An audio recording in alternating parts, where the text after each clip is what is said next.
You've decided you're going to buy a house. You've done all the prep work. You've got your finances in order in terms of your down payment and money for closing costs. You've talked to a lender and you've got fully pre-approved, a fully underwritten pre-approval, meaning you've spent like hours filling out this long application. You sent your W-2s, your tax returns maybe, and your paycheck stubs. And then you've hired an agent to help you find the house that you want to buy. You told your agent what you're looking for, how many bedrooms and baths you need, about how big, what neighborhood, what special features, and so on. Your agent or yourself, you've set up searches on Zillow, and your agent set up searches on the MLS. You're looking at houses, you're going to open houses, you're seeing what's out there, you're seeing actually in person how the photos might make a house look better than it is, and you're getting an idea of price and what's fair and what's overpriced, what's a good deal. You find a house that checks almost all the boxes that you want. Maybe you found everything. Maybe you found a house with everything in it that you want. Great. In any case, you tell your agent, this is it. We want to put an offer on this house. We want to buy this house.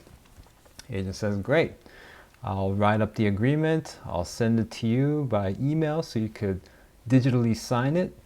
And then we'll send it off to the seller's agent with your loan pre-approval letter and your proof of funds, your bank statement showing you have the down payment plus a little extra for closing costs. You get the email with the digital signing packet. You sign, you click, sign all the places and initial, and it goes back to your agent. Your agent sends it to the seller's agent, says they've received it. The next day you get an email or your agent calls you and says, congratulations, your offer has been accepted. Yeah. Only then do you realize you didn't read the entire contract, the entire purchase agreement, your offer. And you're like, oh no, what did I get myself into? What if the house turns out to be a total lemon? What if it doesn't appraise? What if I can't get my loan? Can I cancel? That's the big question, right? Can I cancel? Yes, you can. If you've hired an agent, most likely your agent is a realtor, a member of the California Association of Realtors. And if so, your agent will be using the California Association of Realtors, CAR for short, forms. And these forms are great. CAR's been around since early 1900s. They started developing forms maybe in the 60s or 70s. I don't know, but it's been decades. And the current purchase agreement was last revised in 2022, so they revise this regularly.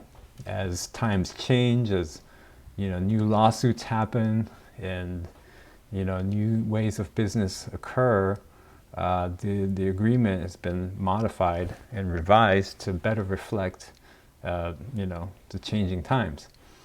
But not only that, it gives a lot of protections to you as a buyer and some to the seller.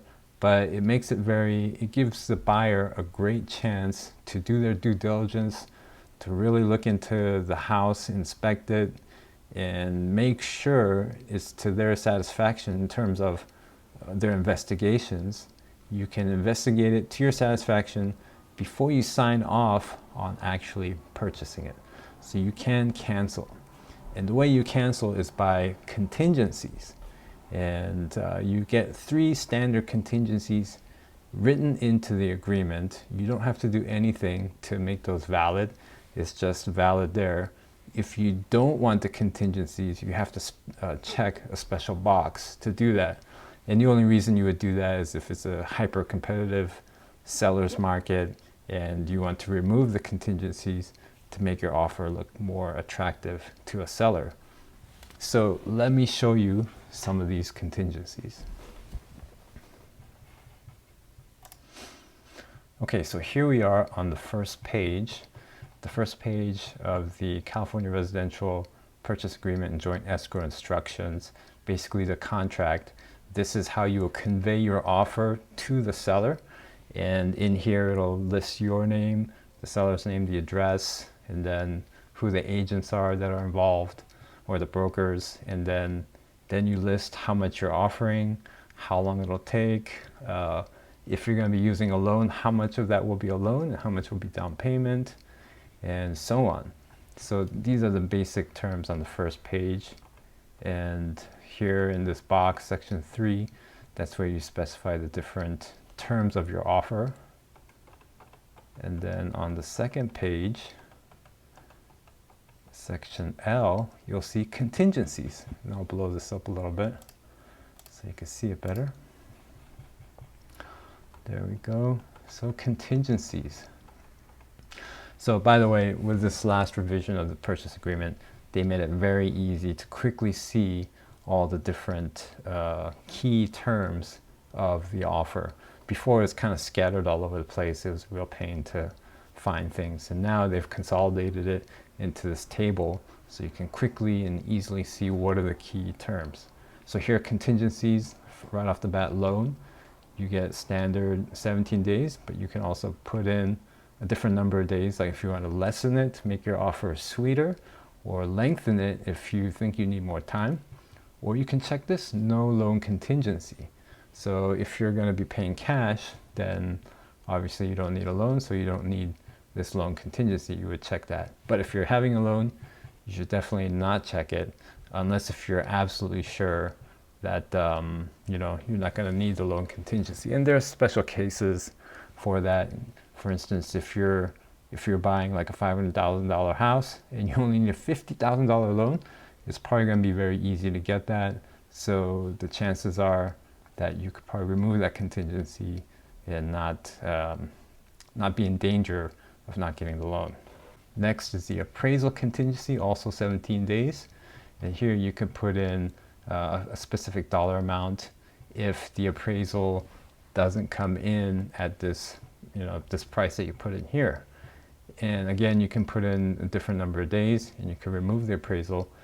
This is going to be something your lender, if you're getting a loan to buy the house, your lender is going to get an appraisal. They're going to require it because they want to make sure the value is there. And by value, they mean the offer price, whatever you're offering to buy the house at. They're going to want to make sure the house appraises at that price. So the reason why you want this appraisal contingency is if the appraisal comes in at less than your purchase price, your offer price, then there's going to be a problem, because whatever that difference is, or okay, your lender is going to loan up to the appraised value. So if you're getting a loan for, let's say, 80% of the purchase price, and for example, you're buying a house that's worth $100,000, your lender will loan up to $80,000.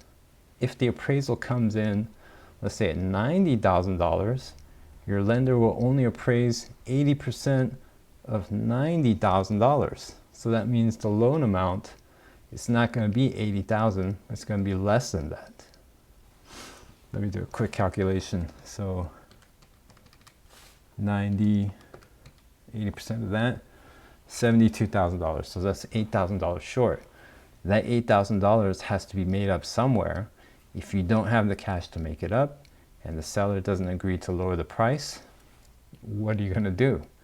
So that's where this appraisal contingency comes in. You can cancel your purchase because the house didn't appraise at your offer price, and so it's causing a problem. Next is the investigation of property, also 17 days. You can write in whatever you want. And informational access, also the same thing. So here's where you have your chance to inspect the property, hire a home inspector to go through the house. You can hire other types of tradesmen or contractors to look at, like the plumbing, the air conditioning system, the fireplace, the sewer system related to plumber inspection, and foundation even, if it comes to that. So you can do all those different inspections to make sure the house is going to be okay, that you're not getting a lemon, so to speak. Typically, most buyers just get a general inspection and a termite inspection, actually. That's something you should do, those two inspections at the least. Just because termites, it's not a question of if there are termites, it's a question of when there will be termites here in Southern California.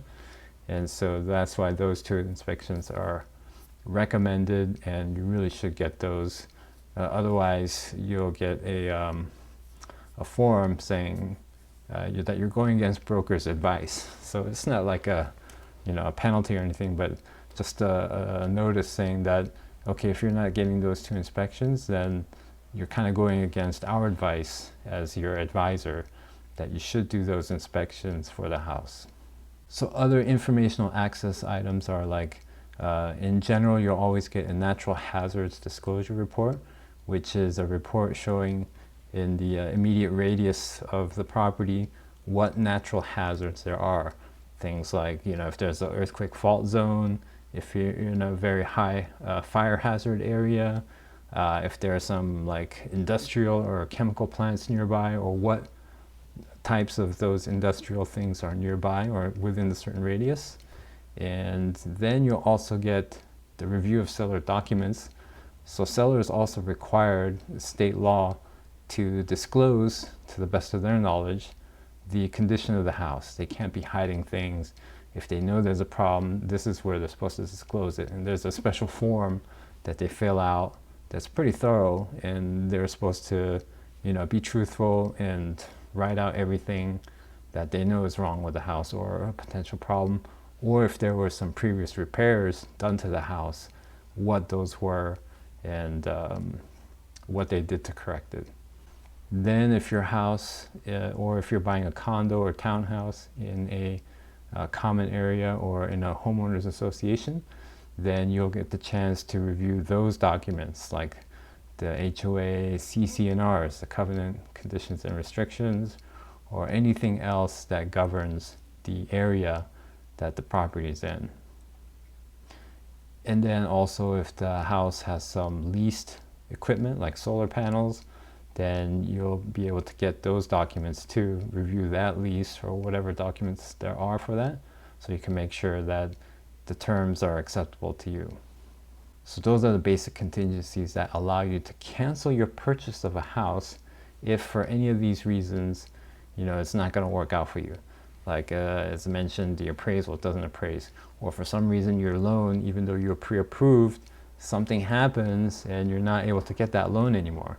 Or if you were approved at a certain interest rate and suddenly interest rates jumped up significantly, making it difficult for you to afford that loan, and so making this purchase, very difficult or impossible, then you can cancel. Your investigation of property. So if you, in the course of the investigations, the inspections, reviewing the documents, the disclosures, you find, oh, what's up with this? Or a termite report comes back really bad, and you try to negotiate with the seller to say, hey, can you give us a credit, or can you repair these? And seller says, no, I'm not going to do it, or they don't give you enough credit to make it worth your while, or if there's issues with the title, you can cancel for those reasons. If the HOA has some funky rules that don't sit well with you, you can cancel. And then if there's some kind of rented or leased item, like solar panels that just don't have a great term for you as the next buyer, you can cancel too. So maybe it was, you didn't read the agreement, it was too long, didn't read it, right? Then you just know that unless you check these no appraisal boxes, which you have to do specifically, you will get these contingencies as standard in this purchase agreement. So the only thing about this is from the California Association of Realtors, available to their Realtor members. So it is a copyrighted document. It's not out there available for general public use.